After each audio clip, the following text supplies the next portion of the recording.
बिस्मिल्लाहिर्रहमानिर्रहीम। अस्सलाम वालेकुम नादरीन, आप यूट्यूब चैनल देख रहे हैं। मैं इमरान खान हूँ। सबसे पहले इंतहाई अफसोसनाक ख़बरें जो हैं वो बलूचिस्तान से आ रही हैं। अब तक की इतलात के मुताबिक बलूचिस्तान में हालात काफ़ी ख़राब हैं और मूसा खेल के इलाके के अंदर बड़ी घिनौनी एक कार्रवाई हुई है और मुख्तलिफ़ मकामात पर BLE की कार्रवाइयों में 40 अफराद जाँ बहक हो गए हैं।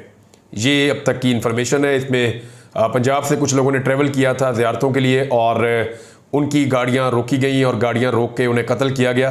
23 अफराद वहाँ पे शहीद हुए इन वाक़यात में। उसके अलावा सिक्योरिटी फोर्सेस की जानिब से कुछ जगहों पे जवाबी कार्रवाई की गई। उसमें 21 दहशतगर्द वो मारे गए हैं और लगातार ये सिलसिला जारी है। एक ही दिन में BLA ने मूसा खेल में, मस्तूंग में, बोलान में और कल्लात में मुख्तलिफ वाक़यात में 40 अफराद को कत्ल कर दिया है और सिक्योरिटी फोर्सेस ने जवाबी कार्रवाई में 21 दहशतगर्दों को हलाक किया है, जबकि जो सिक्योरिटी फोर्सेस के 14 जवान वो भी इन सारे वाक़यात के अंदर शहीद हो गए हैं। सिक्योरिटी एहलकारों समेत 11 अफराद एक और वाक़े के अंदर शहीद हो गए हैं और जिसमें 6 शदीद ज़ख्मी हुए हैं। जिन लोगों के ऊपर फायरिंग की गई है बहुत बदतरीन फायरिंग थी और वहाँ पर गाड़ियों को भी आग लगाई गई। वहाँ पर एक नाका लगाया गया था, उसके बाद लोगों को गाड़ियों से उतार कर मारा गया है और 3 लोग उनमें शदीद जख्मी जिन्हें अस्पताल पहुंचाया गया है। अब रियासत की पॉलिसी इसके बारे में क्या है? देखें, हम कभी सुनते हैं लफ्ज़ नाराज़ बलोच, ये एक अलग तरह की टर्मिनोलॉजी है, एक अलग तरह की डीलिंग है रियासत की। फिर हम सुनते हैं एक पॉलिसी आती है कि ये दहशतगर्द हैं और कभी कोई दहशतगर्द है, कभी कोई नाराज़ बलोच है। हमें एक्चुअली हम बलूचिस्तान पर फोकस ही नहीं कर पाए। जो मुझे समझ आ रही है, जो सियासी हुक्मरान हैं वो ये कहते हैं उनकी महरूमियाँ दूर की जाएँ। सियासतदान ये कहते हैं, वहाँ के सरदार ये कहते हैं कि बलूचिस्तान की महरूमियाँ दूर की जाएँ, वहाँ पे जो लोग नाराज़ हैं उनके साथ बातचीत की जाए, बलूचिस्तान के जो नौजवान हैं उनको कौमी धारे में लाया जाए और टेबल के ऊपर बैठकर कुछ लोग जो रियासत के साथ, रियासत के बीच में रहकर बात करना चाहते हैं उनके साथ बातचीत की जाए। लेकिन साथ ही साथ जो दहशतगर्द अनासर हैं उन्हें पूरी तरह से कुचला जाए, रियासती ताकत को उनके खिलाफ इस्तेमाल किया जाए। हथियार उठाने की, लोगों को मारने की किसी के पास किसी किस्म की कोई जस्टिफिकेशन नहीं होती। अब इस वाक़े के बाद हम ये देख रहे हैं जहाँ पूरा पाकिस्तान इसकी मजम्मत कर रहा है, वहीं पीपल्स पार्टी और नून लीग इस वाक़े को एक दूसरे के ऊपर डाल रहे हैं। यानी उनके चंद लोग जो हैं वो इधर से ट्वीट कर देते हैं, कुछ वहाँ से बयान जारी कर देते हैं। लेकिन एक बात तो सच है कि इन दोनों की हुकूमत है। जो बलूचिस्तान में हुकूमत है वो पीपल्स पार्टी ने मिलकर बनाई है, नून लीग उनके सपोर्टर हैं, जबकि जो वफाक में हुकूमत है वो नून लीग ने बनाई है और पीपल्स पार्टी इनके सपोर्टर हैं। तो लॉ एंड ऑर्डर की सिचुएशन के लिए यही सारे लोग जिम्मेदार हैं। देखें, सिर्फ लॉ एंड ऑर्डर पाकिस्तान में एक सियासी जमात, एक जमहूरी सियासी जमात ने ख़राब नहीं किया, बल्कि और भी बहुत सारी चीज़ें हैं जिनको टैकल करना होगा और बहुत सारी चीज़ें हैं जिनसे रियासत को निमटना होगा। बहुत सारी जगहों पे रियासत की अपनी गलतियां हैं, उनको दूर करना होगा और बहुत सारी जगह के ऊपर एक कदम आगे बढ़ के सबको दहशतगर्दी का सामना करना पड़ेगा। मिसाल के तौर पर इसमें एक वाक़या मैं आपको याद दिलाऊँ, आज का दिन भी है। आज से 18 साल पहले उस वक्त के डिक्टेटर परवेज़ मुशर्रफ ने अकबर भुट्टी साहब को कत्ल कर दिया था और उनके ऊपर दहशतगर्दी के संगीन इल्ज़ामात लगाए गए थे। उसके बाद उनके ऊपर बम मारे गए और फिर वो गार के अंदर मौजूद थे, एक जगह उन्होंने पनाह ली हुई थी। तो अकबर भुट्टी साहब और उनके बहुत सारे साथी वहाँ पे जाँ बहक हो गए। उस दिन से लेकर आज तक, यानी उनके अपने कुछ ग्रीवियंसेस थे। कभी डिटेल में इस पर बात करेंगे कि अकबर भुट्टी साहब का प्रॉब्लम क्या था, वो क्या मांग रहे थे, उनकी डिमांड क्या थी और परवेज़ मुशर्रफ साहब ने उनसे क्या वादा किया था। कौन लोग अकबर भुट्टी साहब से मिलने गए थे, जब अकबर भुट्टी साहब को कुछ बातों की यकीन दहानी करवा दी गई तो फिर हालात क्यों बिगड़े, उसके लिए रिस्पॉन्सिबल कौन था, कौन वादा बार बार तोड़ रहा था। तो ये सारी चीज़ें किसी दिन आपके सामने रखेंगे। लेकिन अकबर भुट्टी साहब को कत्ल किया गया। अकबर भुट्टी साहब के कत्ल के बाद उस दौर के जो डिक्टेटर थे उनकी जानिब से ये दावा किया गया कि अब बलूचिस्तान में कभी बदअमनी नहीं होगी, बल्कि पूरी तरह से बलूचिस्तान में अमन हो जाएगा। लेकिन गुज़िश्ता 18 सालों में हमने हज़ारों शहादतें देखी, हज़ारों कत्ल देखे और हमने बदतरीन बदअमनी का दौर देखा बलूचिस्तान में। लिहाजा जो चीज़ें सियासी प्रोसेस के ज़रिए से हल हो सकती थी उनसे भी हमने मौका गंवा दिया और अकबर भुट्टी के बाद से लेकर अब तक बलूचिस्तान में अमन नहीं आ रहा। दीगर बहुत सारे इसमें अवामिल हैं, कुछ गैर मुल्की अवामिल भी हैं जो वहाँ काम करते हैं। लेकिन अगर इन सारी चीज़ों को आप इकट्ठा करके देखें तो गलती कहीं ना कहीं हमारी रियासत की भी है, हमारी अपनी पॉलिसी की भी है, जिसकी वजह से हम इन मामलात में अभी तक फंसे हुए हैं। लेकिन सिक्योरिटी फोर्सेस वहाँ पे ऑपरेशन कर रही हैं, उनके लिए दुआ है कि वो कामयाबी से अपना ऑपरेशन मुकम्मल करें और जानी और माली नुकसान कम से कम अल्लाह करे वहाँ पे हो और बलूचिस्तान के हालात बेहतर हो, वहाँ पे खुशहाली आए। लेकिन उसके लिए ज़रूरी है कि हुकूमत अपनी पूरी तवज्जो बलूचिस्तान के हकीकी मसाइल की तरफ लेकर जाए और वहाँ के लोगों को स्टेक होल्डर बनाकर वहाँ के मामलात को हल करे। उसूली बात तो ये है। अब इमरान खान साहब ने एक स्टेटमेंट दिया है, वो स्टेटमेंट भी बहुत ज़रूरी है, मैं आपको बता देता हूँ। उन्होंने कहा जी कि मुझे 2 मरतबा कत्ल करने की साजिश की गई है। ये बात इमरान खान साहब ने इसलिए की कि कल से खबरें चल रही हैं। एक तो इमरान खान साहब के डॉक्टर उनको देख कर गए, उन्होंने कहा जी बिल्कुल सुपर फिट है, कोई प्रॉब्लम नहीं है, इस उम्र का आदमी इतना फिट होता ही नहीं जितने इमरान खान फिट हैं। लेकिन उसके साथ साथ दूसरी बात यह है कि इमरान खान साहब ने उनके जो आसपास सिक्योरिटी का अमला था उसको तब्दील किया गया है। ख़ास तौर पे बताया जा रहा है कि कुछ ऐसे ऑफिसर्स को तब्दील किया गया जो इमरान खान साहब के खाने को चेक करते हैं और उनका ताल्लुक उनको दिए जाने वाले खाने से है। तो 3 लोग और तब्दील किए गए हैं। अब ये तब्दीलियाँ क्यों हो रही हैं, इन पे पाकिस्तान तहरीक इंसाफ में बड़ी तशवीश है।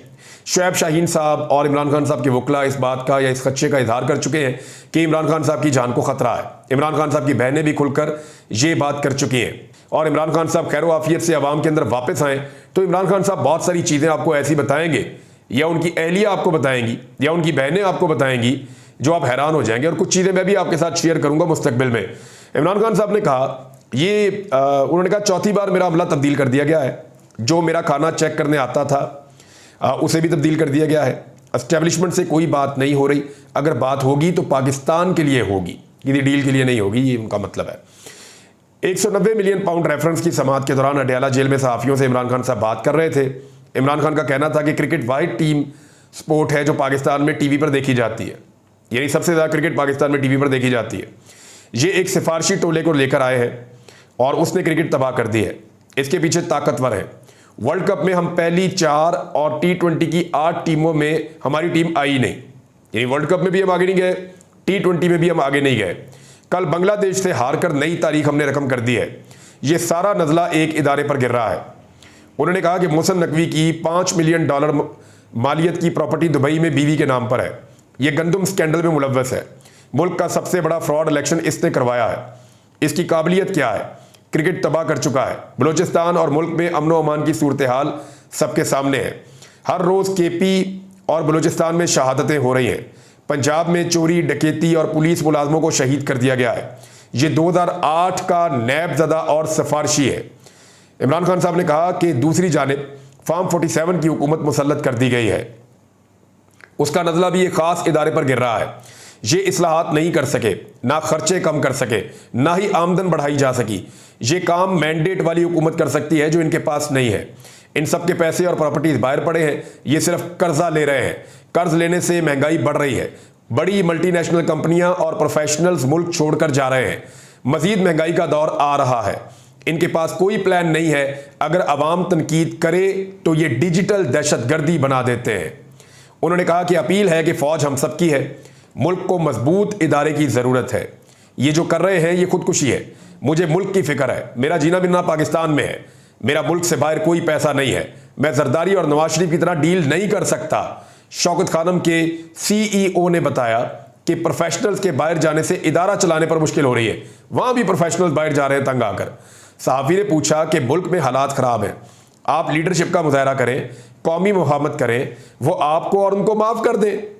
अच्छा, इस पर बानी PTI वो आपको माफ़ कर दें, आप उनको माफ़ कर दें। इस पर बानी PTI ने जवाब में कहा कि जैसे इसराइल फ़लस्तीन को कह रहा है कि माजी में जो कुछ हुआ उसको भूल जाएं, आप कह रहे हैं कि मैं फ्रॉड इलेक्शन को भूल जाऊं। अमन इंसाफ से आता है। मशरकी पाकिस्तान वाले इंसाफ मांग रहे थे, हमारे खिलाफ नहीं थे।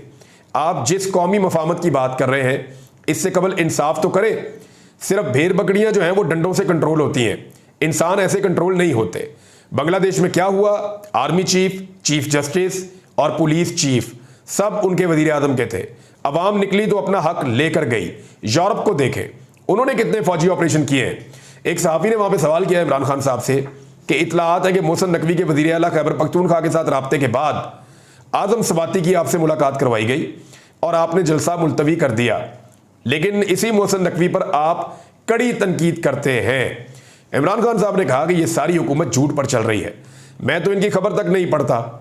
मेरा एस्टेब्लिशमेंट से किसी किस्म का राब्ता नहीं है। अगर बात होगी तो सिर्फ मुल्क के आइन के लिए होगी।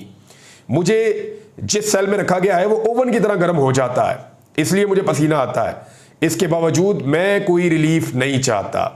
सहाफ़ी ने इमरान खान साहब से सवाल किया कि आप बार बार सिपा सलार पर इल्ज़ाम लगाते हैं, वो आपको क्यों मारेंगे? उनकी आपसे क्या दुश्मनी है? कोई ज़ाती दुश्मनी है? जिस पर इमरान खान साहब ने कहा कि मुझे 2 बार कत्ल करने की कोशिश हुई।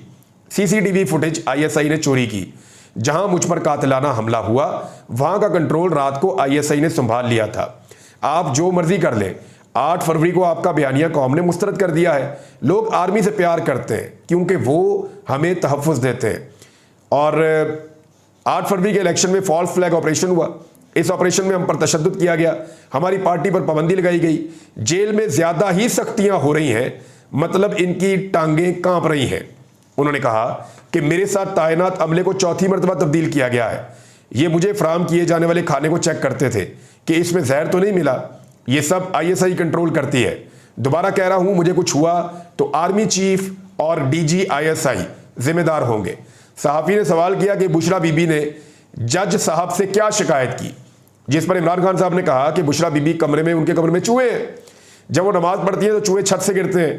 3 महीने से चूहों के बारे में वो शिकायत कर रही हैं। अब अदालत को आगाह किया है और उम्मीद है कि चूहे खत्म किए जाएं। सहाफ़ी ने सवाल किया कि आर्मी चीफ ने यूथ से खिताब करते हुए कहा कि डिजिटल दहशतगर्दी से कौम में मायूसी फैलाई जा रही है, ऐसे अनासर नाकाम हो जाएंगे। इमरान खान ने कहा कि अवाम सोशल मीडिया पर तनकीद करती है और उसे दहशतगर्दी बना देते हैं। इंटरनेट सर्विस बंद हुई तो अवाम ने बात की, अब ये अवाम इंटरनेट बंद होने पर भी बात ना करें। ये जी इमरान खान साहब ने बातें की हैं। उनके अहलकारों को एक मरतबा फिर तब्दील कर दिया गया है। ये सिचुएशन आपके सामने है। अब इकॉनमी के हवाले से नाज़रीन कुछ बड़ी अजीबोगरीब खबरें हैं। एक तो IMF के साथ जो डील है वो ताखीर का शिकार हो रही है, लेकिन उसकी ताखीर के पीछे कुछ और रीजंस भी हैं। नंबर 1 तो ये है कि पाकिस्तान की इकॉनमी के जितने फैसले हुए हैं या बजट के जो फैसले हुए हैं वो गलत हो रहे हैं। इकोनॉमिक पॉलिसी ठीक नहीं है, जिसके ऊपर ऑडिटर जनरल ऑफ पाकिस्तान ने खराब मईशी हालात के ऊपर तशवीश का इजहार कर दिया है। ऑडिटर जनरल ऑफ पाकिस्तान के तहफ़्फ़ुज़ात इसलिए भी हैं क्योंकि 386 खरब 70 अरब रुपए के बजट में से 4% से भी कम रकम समाजी और इक़्तिसादी खिदमात के लिए दस्तयाब है, बाकी किधर गई। जबकि पार्लियामेंट की मंजूरी ना होने के सबब तकरीबन 93% सप्लीमेंट्री ग्रांट को खर्च नहीं किया जा सका, जिनकी मालियत 80 खरब रुपए से ज्यादा है, जिसके बायस अवामी वसाइल ज़ाया हो रहे हैं। ये है जनाब आपकी हुकूमत, अवाम का पैसा ज़ाया हो रहा है, तरक्याती मंसूबे बंद हो रहे हैं, पाकिस्तान से लोग छोड़कर बाहर जा रहे हैं, ब्रेन ड्रेन पाकिस्तान में लगातार हो रहा है, इन्वेस्टमेंट पाकिस्तान से बाहर जा रही है, कंपनियां पाकिस्तान से बाहर जाकर दुबई में अपने आप को रजिस्टर्ड कर रही हैं। एक IT की सर्विस पाकिस्तान के अंदर थोड़ी बहुत इंटरनेट से चलती थी और लोग अपनी मदद आप के तहत डॉलर्स कमाकर पाकिस्तान में ला रहे थे, वो कारोबार भी तकरीबन बंद कर दिया गया है। इंडिया का जो IT सेक्टर है वो लगभग 100 अरब डॉलर्स से ज्यादा की इनकम कमाकर दे रहा है। 100 अरब डॉलर से ज्यादा की इनकम कमाकर दे रहा है इंडिया का IT सेक्टर, और ये वो है जो उनके आदादो शुमार में उनकी बैंकिंग रिकॉर्ड के अंदर है। वैसे वो इससे बहुत ज्यादा पैसा कमा रहे हैं। और पाकिस्तान कितना पैसा कमा रहा है? 1 अरब डॉलर तक पाकिस्तान नहीं पहुंच पा रहा। पाकिस्तान अगर नीयत के साथ काम करे, नौजवानों को फैसिलिटेट करता रहता, तो इमरान खान के दौर में हर साल 40 से 50% के हिसाब से IT का शोबा आगे बढ़ रहा था। लेकिन अब उसको ब्रेकें लग गई हैं। हजारों अकाउंट्स पाकिस्तान के अंदर बंद हो गए हैं, और ये उन लोगों के अकाउंट्स हैं जो IT के शोबे के साथ फ्रीलांस काम कर रहे थे। तो ये ऑडिटर जनरल ऑफ पाकिस्तान की तशवीश भी है। दूसरा, IMF जो पाकिस्तान के साथ डील कर रहा था वो डील भी ताखीर का शिकार हो रही है। 4 सितंबर को उनका जो एक प्रोग्राम फाइनल होने जा रहा है उसमें तो पाकिस्तान नहीं है। उम्मीद कर रहे हैं कि शायद अगले महीने हो जाए। रीजन ये है कि पाकिस्तान पहले ही बहुत ज्यादा खसारे में जा रहा है और पाकिस्तान दोस्त ममालिक से पैसे मांग रहा है। कभी सऊदी अरब के पास जाते हैं, उनसे पैसे मांगते हैं, कभी UAE के पास जाते हैं, उनसे पैसे मांगते हैं, कभी चीन के पास जाते हैं, उनसे पैसे मांगते हैं। मैं बताता हूं कितने कितने पैसे मांग रहे हैं और कितने पैसे पहले हम उनसे ले चुके हैं, जो हमने अपने अकाउंट में रख के बाज पैसे खर्च भी कर दिए हैं। अभी एक और खबर इसके साथ मैं जोड़ देता हूं कि बिजली सार्फिन के ऊपर मजीद 46 अरब रुपए का बोझ डालने की तैयारी मुकम्मल कर ली गई है। मैं आपको एक बड़ी खबर देने जा रहा हूं अगले वीलॉग में, और ये एक स्कैंडल है, इसको याद रखिएगा आप। ये खबर ये है कि पंजाब हुकूमत ने जो 14 रुपए का रिलीफ दिया, उसके ऊपर पंजाब की इंफॉर्मेशन मिनिस्टर ने एक खुशखबरी वाला ट्वीट भी किया। अगले वीलॉग में मैं आपको तफसीलात बताऊंगा कि एक्चुअली ये दाव इन्होंने कहां से मारा, ये पैसा किसका है और ये 2 नंबरी कैसे की गई और इसके अंदर बड़ा स्कैंडल क्या है, किसकी जेब में पैसा जा रहा है, ये सारा कुछ मैं आपको अगले वीलॉग में बताऊंगा। इसके ऊपर तो इंक्वायरी करके बंदे जेलों में डालने चाहिए पकड़ के, अभी तक कुछ नहीं हुआ और ये इस मामले को छुपा रहे थे। मैंने ये इंफॉर्मेशन इकट्ठी की है, ये इंफॉर्मेशन मैं आपको अगले वीलॉग में दूंगा। लेकिन अब जरा आप आ जाए कि IMF का पैकेज जो है वो क्यों आगे से आगे जा रहा है। पाकिस्तान ने इस वक्त दोबारा चीन से, सऊदी अरब से, UAE से $12 बिलियन के कर्जों को हासिल करने के लिए कोशिशें शुरू कर दी है कि $12 अरब हमें और चाहिए। कल आपने देखा ना, शहबाज शरीफ बहुत ज्यादा वो कर रहे थे, तारीफें कर रहे थे दुबई के हुक्मरानों की। तो वो जो तारीफें शहबाज शरीफ साहब कर रहे थे वो इसीलिए कर रहे थे कि उनसे भी पैसे चाहिए। तो सऊदी अरब से $1.2 बिलियन कर्जा मुबैना तौर पर पाकिस्तान ने मांगा है और क्योंकि पाकिस्तान के अंदर एक गैप है, $2 अरब के फाइनेंसिंग गैप को पूरा करना है पाकिस्तान ने, वो नहीं हो पा रहा। पहले ही पाकिस्तान के पास सऊदी अरब से $5 अरब, चीन से $4 अरब और UAE से $3 अरब पाकिस्तान ने नकद लेकर ज़खायर के अंदर रखे हुए हैं। ये नहीं हमारा पैसा नहीं है जो हमारे ज़खायर के अंदर भी है, वो भी पैसा हमने कहीं से इधर उधर से पकड़ के रखा हुआ है। और वजारत खजाना के मुताबिक $4.5 अरब का इजाफी तजारती कर्जा है जो आपने चीन को पैसे वापस करने, वो भी अलग है। ये जनाब पाकिस्तान की इस वक्त की सूरत हाल है, इसके ऊपर हम बाद में बात करेंगे। लेकिन सबकी तवज्जो इस तरफ नहीं है, कोई नहीं देखना चाहता बलूचिस्तान में क्या हो रहा है, कोई नहीं देखना चाहता इकोनॉमी के साथ क्या हो रहा है, कोई नहीं देखना चाहता पाकिस्तान से कंपनियां भाग रही हैं, कोई नहीं देखना चाहता पाकिस्तान में इंडस्ट्री बंद हो रही है। बस ये 2 ही काम चाहते हैं, या तो कादी फायद ईसा को एक्सटेंशन मिल जाए या किसी तरह ये हुकूमत इमरान खान साहब को मजीद किसी तरह जेल के अंदर रख सके। बस ये 2 चीज़ों पर इनकी तवज्जो और किसी चीज़ पर नहीं है। अब तक के लिए इतना ही, अपना ख्याल रखिएगा, अपने चैनल का भी। अल्लाह हाफ़िज़।